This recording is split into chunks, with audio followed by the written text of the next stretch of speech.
Assalomu alaykum akalar. Mana navbatdagi betona mishalkalarimiz tayyor bo'ldi. Bular haqida qisqacha ma'lumot berib o'taman. Xo'p, bunisi ruchkali varianti, bunisi rolli varianti. Xo'p, bularni motorlari yangi motor qo'yilgan bo'ladi. Qozon sig'imi 0,25 kuba bo'ladi. Bular ikkala tarafga to'kadigan bo'ladi. Bu qozonni ichkari holati. Ishlash jarayoni.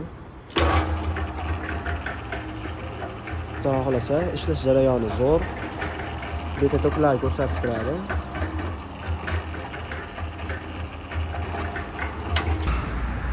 Xo'p, bitta mis motorlilarimiz ham bor. Xo'p, 30 kubalilarimiz ham bor, kattalaridan.